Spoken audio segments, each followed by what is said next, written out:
Hey Rising Church, welcome. This is our final video of this session of Groves, and I hope it's been a great semester for all of you as we've been talking about this idea of sent and how just as God sent Jesus, Jesus tells us he has sent us out into this world to be his representatives, and we've had some, I hope, some great discussions on this idea of what does it look like to be sent, and why are we sent, and how should we be sent, and what should our attitude be, and how do we be culturally sensitive, and how do we make sure we don't, hurt, cause more damage than we do good when we go out. And so I hope that's been something that's been stirred into kind of our DNA as Rising Church, because we're going to continue this effort to all year long into 2018 to be sending out team after team after team. And I hope and pray that every single one of you is going to be on one of those teams, and that you're going to be a part of this mission of taking Jesus to the world and representing him and doing good and helping people and shining light into the darkest places of this world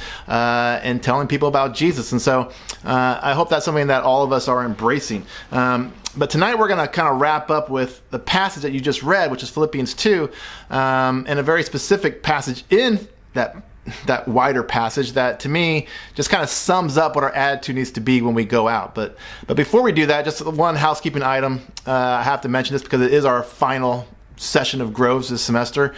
And so every single semester, if you've been around for a while, we take up a special collection called the Groves Babysitters Fund. And this is to support the 15 students who week in and week out the semester for the last 2.5 months have been taking care of our little kids, our little ones, our children and babies. And I think there's like 35 different kids that these 15 students watch. And we want to make it possible for these students who have been serving us to go on their mission trips into their camps. And so I just want to ask each and every one of you to give generously, because our goal is to make it possible for every single person to be in a Grove. And the hardest time of life to be in a small group is when you have young kids, because you have to figure out what to do with your kids while you're at the Grove. And so we've kind of have a win-win-win-win to me, because we're investing in the next generation as they invest in these young kids. And so I just want to ask every single one of you to give towards that. So your facilitator should have an envelope or something that you can put that money in, and we'll divvy it up to the different students who have been helping us out. And so, but like I mentioned, we're going to talk about Philippians 2. To me, again, this is such a quintessential passage when it comes to mission trips and mission encounters, and basically just the attitude that we need to have as believers when it comes to not just mission trips and mission teams, but small groups and the church in general. And that is one of looking out to the interests of others ahead of ourselves. I've led countless student mission trips, and every single time I have them memorize Philippians 2, 3 through 4, which says, "Do nothing out of selfish ambition or vain conceit, but in humility consider others ahead of yourselves. Each of you should look not only to your own interests, but also to the interests of others."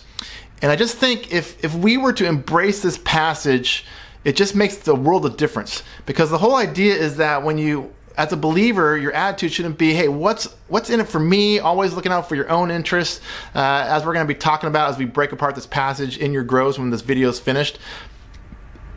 But what happens if we take that attitude of selfishness into our mission trips and our mission encounters? When we go to Appalachia, or when you go down to Haiti, or when you go down to Nicaragua, what happens if your whole thing is, well, what's in it for me? What am I getting out of this? Then I just got to tell you, it's like a cancer that just eats away at the team and eats away at your effectiveness and destroys potentially your witness. Because what happens is if you go and you're sent, but you're just doing it for yourself, for your own selfish ambition and vain conceit, then you don't really care about the people you're serving. You don't really care about the people you're serving with, and it just becomes about you. I think an example of that just always sticks in my mind is there's one year, we've been doing the Mexico mission trips for 15 years, I don't know, a long time. And there's one year, and it's so sad because the only thing I remember about this one year was what I'll call the chair war. And it's so sad because it was probably our largest team we ever had. We had 50 something kids. We built 4 houses. We, blessed 4 families. But literally, I don't remember any of that. The only thing I remember about this trip was the war over the chairs. Because what happened was we told students to pitch in an extra few bucks to buy a chair for them so that they would have a chair when we had meals, breakfast and dinner, and when we had our campfires at night and our time of worship, and when every night I would speak, and so they'd have a chair to sit in. So I said, hey, everybody pitch in an extra $5. I'll buy the chairs out in California. You'll have a chair the entire week, $5, not a big deal. And of the 50 kids, 8 of them decided that they didn't want to pitch in the $5, and so they said, well, I'll just figure something out when I get down there. And of course, when they got down there, what did they want? They wanted a place to sit, obviously. And so what they would do is they would just start stealing people's chairs. And so it became this musical chairs thing where every single meal, every single meeting, everybody was in a battle to get a chair and not be one of the 8 people who didn't have a chair.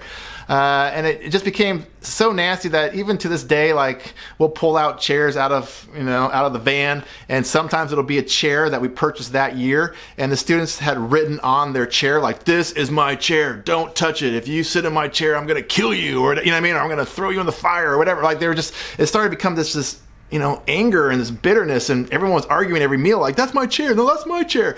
And it just became so ugly. And just kind of always reminded me of this idea that when you allow me first, I don't care about you, I just care about me, and that invades a mission team, it just kills your witness. And it kills the momentum. And it kills the sense of team.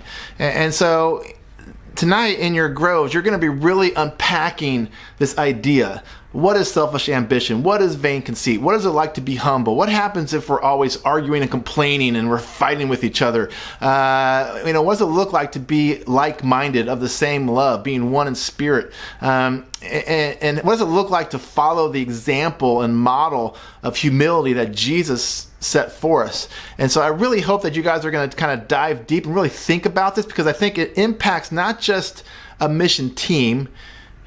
It doesn't just impact you as you're being sent and your ability to shine, but it also applies back to our church, to Rising Church. And what are we known as? What kind of atmosphere is there within this body of believers? And I just want it to be something that we really think about, because if we will do nothing out of selfish ambition and vain conceit, if we will be selfless rather than selfish, then it just changes everything. When we have the spirit of humility like Jesus, where we're what's in the best interest of this person? What's in the best interest of my teammate? What's in the best interest of my entire team? What's in the best interest of the people that we're serving? What's in the best interest of these kids or these students or these adults on my team? Then it just changes everything. Because when we just go into every trip, every situation, every small group, every church meeting, and it's me, me, me, me, it just destroys our witness. And so I just really want you to think about that when it comes to being sent. And again, as you discuss and break apart Philippians 2, a little bit verse by verse, and as you talk about these ideas and how it applies to our mission teams and being sent and our church in general, just be open and honest. Because at the end of the day, the goal is for us to shine. As you're going to talk about the end of Philippians 2, you already read it, there in verse 14 to 15, where it talks about how, we're supposed to shine out in this world, like stars in the universe. And that's the goal we talked about earlier. It's we want to shine out. That's the goal. And so I just want to kind of kick off that idea, getting that thought in your head, and you guys are going to discuss it more, but unpack Philippians 2, because if we can figure this one out, it's going to make a world of difference when we're being sent. And we're truly going to be able to shine out in this dark world, point people towards Jesus, direct them, lead them towards him, and they're going to be able to see that in us and through us, in our attitude and our smiles and our faces and the way that we work, and the things that we're doing, the things that we're saying, and that's the goal in the end, that we represent Jesus well. So